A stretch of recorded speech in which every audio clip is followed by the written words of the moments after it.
जी अस्सलाम वालेकुम रहमतुल्लाहि व बरकातुहू। आसिफ अली जरदारी मुल्क के 14वें सदर बन चुके।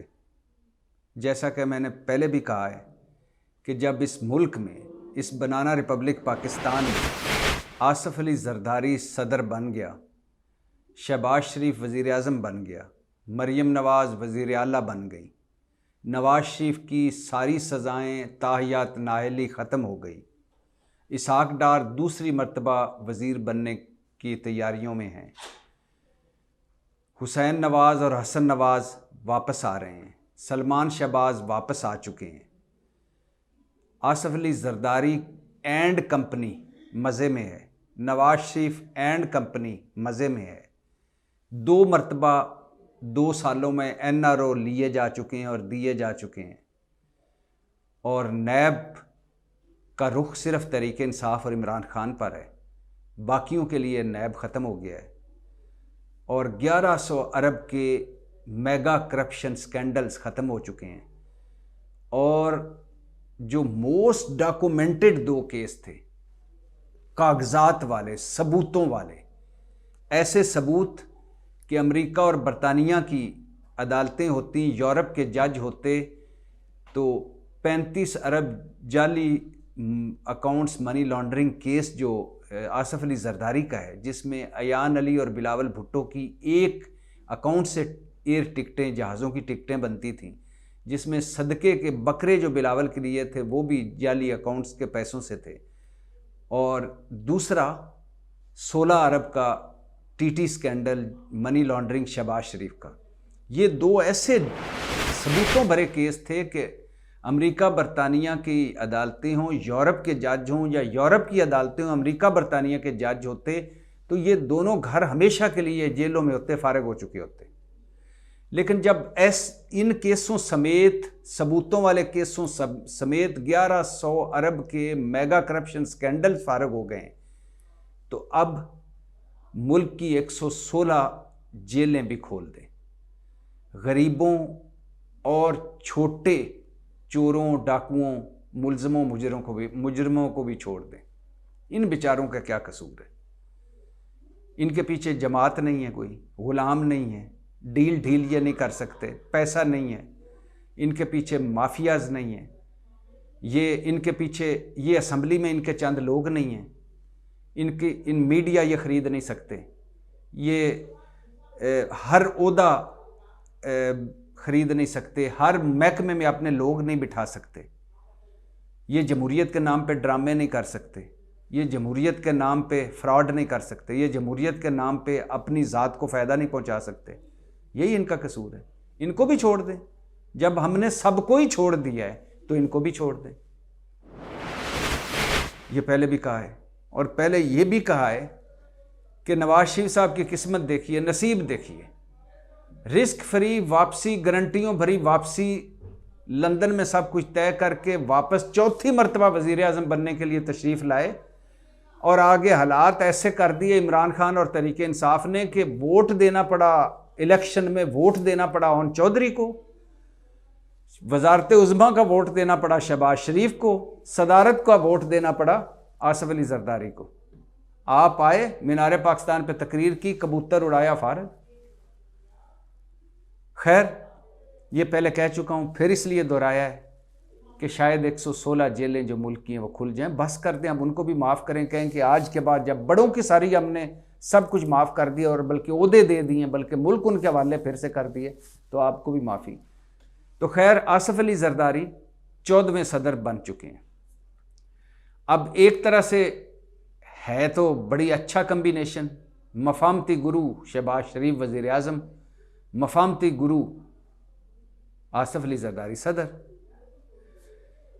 अब पीपल्स पार्टी के लिए क्या फ़ायदेमंद चीज़ है? पीपल्स पार्टी के लिए सबसे बड़ी फ़ायदा की चीज़ तो ये है कि ये मुल्क की इस सिलेक्शन में तीसरी बड़ी जमात थी, पहली भी नहीं, दूसरी भी नहीं। लेकिन ऐसी गेम की जरदारी साहब ने, ऐसी सियासी गेम की कि सिंध भी ले लिया, बलूचिस्तान भी ले लिया, और पंजाब और KP के गवर्नर्स भी ले लिए, सदारत भी ले ली, चेयरमैन सेनेट के पीछे भी पड़े हुए हैं कि वो भी दे दी जाए, डिप्टी स्पीकर कौमी असैम्बली भी ले लिया और फिर हल्का समूह बना के कहा साडा की काम हुकूमतां नाल। मुस्लिम लीग वालों को कहा जरदारी साहब तुसी करो हुकूमतां, असी तुहाडे नाल हां। जमहूरीयत पे भी एहसान कर दिया, मुल्क पे भी एहसान कर दिया, कौम पे भी एहसान कर दिया, मुस्लिम लीग पे भी एहसान कर दिया और सब खोए मलाई ले गए। और अब आगे किंग मेकर होगी पीपल्स पार्टी, क्योंकि मुस्लिम लीग नून के पल्ले तो रह कुछ नहीं गया। पीपल्स पार्टी हटेगी, हुकूमत गिरेगी। लिहाजा पीपल्स पार्टी तमाम वक्त जब तक ये हुकूमत रहती है किंग मेकर होगी। जरदारी साहब के ऐवान सदर में पीपल्स पार्टी के डेरे होंगे, वहाँ इजलास होंगे। जरदारी साहब इस्लामाबाद में बैठ के खैर से अपना इलाज भी करेंगे, घोड़ों को मुरब्बे शुरब्बे भी खिलाएंगे, शुगल भी पूरे करेंगे, पार्टियों के इजलास भी करेंगे। ऐवान सदर मिल गया। मुझे याद आ रहे हैं परवेज़ मुशर्रफ आखिरी तकरीर जब वो कर रहे थे तो उन्होंने दोनों हाथ उठा के कहा था इस मुल्क का अल्लाह हाफिज़। और परवेज़ मुशर्रफ की उस तकरीर के वक्त मुल्क के हालात देखें और आज देखें।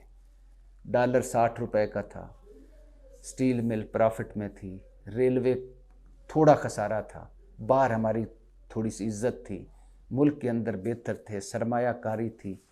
परवेज़ मुशर्रफ नादरा, ओगरा, नेपरा परवेज़ मुशर्रफ का दिया हुआ, इलेक्ट्रॉनिक मीडिया परवेज़ मुशर्रफ का दिया हुआ, ख़वातीन की मखसूस नशिस्तें जो अब इलेक्शन कमीशन बंदर बांट कर रहा है, तहरीक इंसाफ को नहीं दे रहा, ये परवेज़ मुशर्रफ की दी हुई। इलेक्ट्रॉनिक मीडिया परवेज़ मुशर्रफ का दिया हुआ। बेस्ट बल्दियाती निज़ाम पाकिस्तान की तारीख का परवेज़ मुशर्रफ के दौर में। और वो डिक्टेटर और ये मुल्क का सवा सत्यानाश करने वाले जो सिविलियन आमर हैं, अंदर से बादशाह हैं, ये जमहूरी चैम्पियन।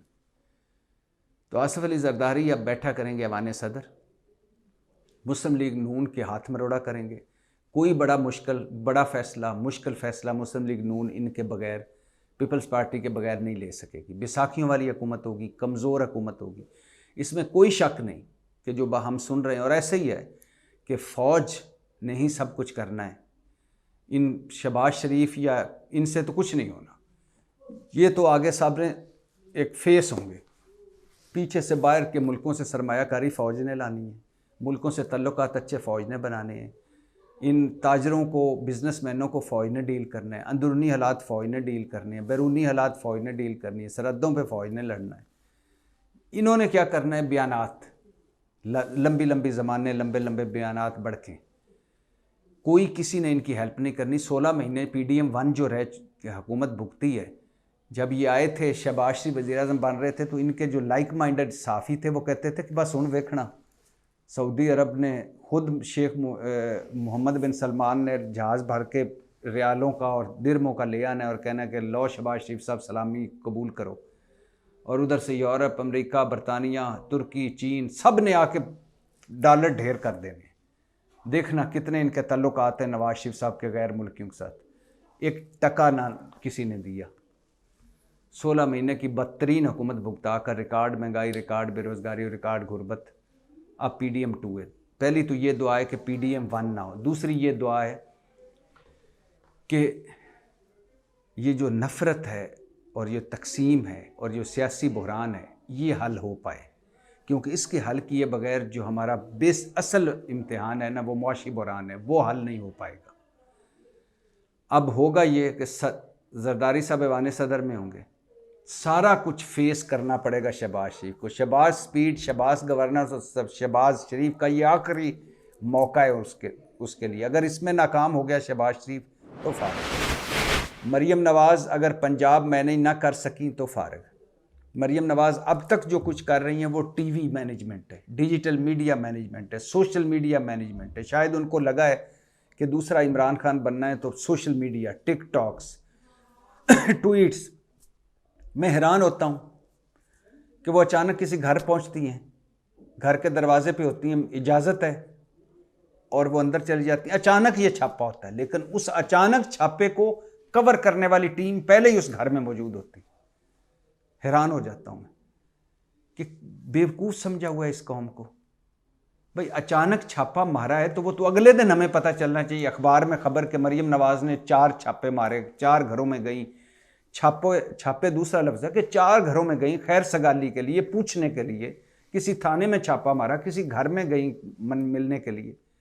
लेकिन ये कैसे होते हैं थाने के छापे या किसी घर में जाने के, कि वहाँ मीडिया पहले ही और एक एक लम्हा फिल्म बंद हो रहा है। आधे से ज़्यादा पाकिस्तान है, पंजाब। तो अब मरीम नवाज़ का इम्तिहान है, और मरीम नवाज़ अगर इस इम्तिहान में फ़ेल हो गई तो मरीम नहीं फ़ेल होंगी, मुस्लिम लीग नून हमेशा के लिए फ़ेल हो जाएगी, या अगले 2 इंतखाबात के लिए फ़ेल हो जाएगी। तीसरी बात, पहली बात तो ये है कि पीपल्स पार्टी, जरदारी साहब ऐवान सदर और किंग मेकर। दूसरी बात, शहबाज स्पीड, मरीम नवाज़ और मुस्लिम लीग के लिए ये आखिरी चांस है। तीसरी बात, इस नफ़रत और तकसीम के ख़ात्मा किए बगैर ना मुल्क आगे बढ़ सकता है, ना ये कौम आगे जा सकती है, ना मुआशी बहरान हल हो सकती है। चौथी बात, इमरान खान से बात करना पड़ेगी, तहरीक इंसाफ को एक उस सियासत में आना पड़ेगा, और तहरीक इंसाफ को बिहेव करना पड़ेगा, सारी जद्दोजहद निज़ाम के अंदर रह के करनी पड़ेगी। पांचवी बात कि अब आगे होगा क्या, अब आगे बढ़ेंगे कैसे, और उसके लिए दोनों के मंशूर हैं। जो मुझे डेंजरस एक चीज़ तो ये लग रही है कि पीपल्स पार्टी और मुस्लिम लीग नून में कोई चीज़ कॉमन नहीं है, एक भुट्टो ज़िया। दूसरी डेंजरस चीज़ लग रही है कि पीपल्स पार्टी और नून के मंशूरों में बड़ा फ़र्क है। अब बिलावल भुट्टो ने सारा इलेक्शन लड़ा है मुस्लिम लीग नून को पे तनकीद करके और उनको ताने मार के कि नून लीग महंगाई लीग, नून लीग नाकाम लीग, शेर चूहा निकला, शेर बुज़दिल निकला, शेर खून चूसने वाला शेर निकला, लंदन से बैठ के हुकूमत नहीं चलाई जा सकती, 16 महीने में साबित हो गया। नवाज शरीफ को टमाटर और अंडे पड़ रहे हैं, नवाज शरीफ चौथी मरतबा ज़बरदस्ती वज़ीर आज़म बनने जा रहे हैं, और नवाज शरीफ की सिलेक्शन हो चुकी, और अब नून लीग और नवाज शरीफ के साथ कोई इत्तेहाद नहीं होगा। मैं पहले बयानात नहीं बता रहा कि जब शहबाज शरीफ कहते थे जरदारी के पेट चीरेंगे, जरदारी साहब कहते थे कि नवाज शरीफ दरिंदा है, नासूर है धरती का, और अगर इस मरतबा इसे माफ़ कर दिया तो अल्लाह भी हमें माफ़ नहीं करेगा। और बिलावल कहते थे मोदी का यार है नवाज शरीफ, और शहबाज शरीफ कातिल अल्लाह है, करप्ट है, और शहबाज शरीफ कहते थे चौकों पे उल्टा लटकाऊंगा अली बाबा है। वो नहीं कर रहा, ये बता रहा हूँ कि इस इलेक्शन में तो लिहाजा दोनों के मंशूर में भी डिफरेंस है दोनों के मंशूर में। अब 200 इदारे हैं जिनकी पीपल्स पार्टी निजगारी सरकारी इदारे नहीं करना चाहती, मुस्लिम लीग करना चाहती, ये बड़ा रोला होगा। फिर अब इनके मंशूर हैं 300 यूनिट बिजली फ्री देनी है, बिलावल ने वादा किया हुआ, 30 लाख घर बनाने हैं, तनख्वाहें डबल करनी है, आप करें। 1 करोड़ नौकरियां देनी है मुस्लिम लीग नून ने, दे। IMF उससे तीसरी किस्त लेना, बेल आउट पैकेज, और हमारी मईशत का हाल। 2 सिर्फ मिसालें दूंगा, आपको पता चल जाएगा आसान लफ्ज़ों में। एक तो ये कि हम पे इतने कर्जे हैं कि कर्ज़ों का सूद देने के लिए हमें कर्जे लेना पड़ रहे हैं, और दूसरा हमारे मुल्क की टोटल मईशत 341 अरब डॉलर के करीब है, और सिर्फ एक अकेले मुकेश अंबानी जो इंडिया का, जिसके बेटे की शादी के आज चर्चे हैं, उस एक अकेले की मईशत 345 अरब डॉलर है, उसकी एक अकेले की कंपनियों की वर्थ। ये हमारी टोटल औकात। IMF हमारा मज़ीद कह रहा है रियायतें ख़त्म करो, मज़ीद टैक्स लगाओ, और IMF जो एक अच्छी बात कर रहा है वो ये कह रहा है कि तुम लोग जो एक सालाना अमीरों को, बड़ों को 17.25 अरब डॉलर की मराहत और रिलीफ और सहूलतें देते हो वो ख़त्म करो। चोरी रोकना होगी, करप्शन रोकना होगी, सुस्ती और कायली ख़त्म करना पड़ेगी, हुकूमत को खर्चे कम करना पड़ेंगे, जिन मगरमच्छ टैक्स नहीं देते उनसे टैक्स लेना पड़ेंगे, और इसके अलावा मैनेजमेंट, गवर्नेंस, परफॉर्मेंस बेहतर करना पड़ेगी, और इमरान खान से बात करना पड़ेगी। ज़ाहिर है इमरान खान से बात हो रही है, कुछ सिग्नल्स हैं, हो रही है, कुछ है ज़ीरो टॉलरेंस है। ज़ाहिर है आहिस्ता आहिस्ता खुलते हैं। इमरान खान और तहरीक इंसाफ का इम्तिहान भी होगा KP में कि वो डिलीवर करें, और इसी तरह सिस्टम के अंदर रहें। मुश्किल वक्त शुरू हो चुका है। पाकिस्तान का 5वां बदतरीन पासपोर्ट है, बाहर हमारी टके की इज्जत नहीं है, अंदर हम तकसीम दर तकसीम हैं, और हमारी अदालतें इंसाफ नहीं कर पा रही। हमारा मीडिया भी पोलराइज्ड हो गया और एजेंडा बेस्ड हो गया, और बड़ों का कासा लेस हो गया है। अक्सरियत, अभी कुछ लोग हैं लेकिन अक्सरियत हमारे ताजर अकलियत को निकाल के करप्ट, बेईमान और बददयानत हमारी कौम अक़लियत को निकाल कर 2 नंबर नहीं 10 नंबरी ज़ख़ीरा अंदोज़ करप्ट कच्छू कुम्मे डड्डू और खोते खिलाने वाली, हर चीज़ में मिलावट करने वाली हमारी हुकूमत बिल्कुल ख़त्म हुई पड़ी। हमारा निज़ाम बदबूदार और हमारी जमहूरियत जाली 2 नंबर। ऊपर से शहबाज हुकूमत, पीपल्स पार्टी, मुस्लिम लीग। अल्लाह इस मुल्क की खैर करे। पाकिस्तान जिंदाबाद।